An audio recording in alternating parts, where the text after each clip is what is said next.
And that was the first point where we really had to look at the future and say, wow, is what we're going to build going to actually be so much more meaningful for this? And that caused a lot of interesting conversations in the company and with our investors. And at the end of that, Dustin and I just decided, no, we think that we can actually go connect more than just the 10 million people who are in schools. We can go beyond that and have this really be a successful thing. And we decided to go for it. But that was really stressful because a lot of people really thought that we should sell the company. And for a lot of folks who joined a startup, I feel like at that point I hadn't been very good about communicating that we were trying to go for this mission. Yeah. We just showed up every day and just kind of did what we thought was the right next thing to do.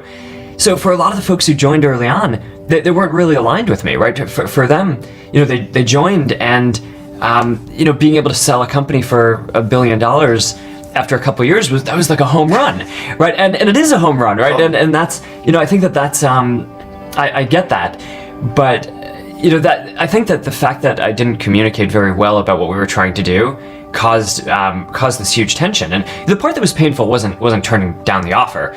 It was the fact that after that, huge amounts of the company quit because they didn't believe in what we were doing.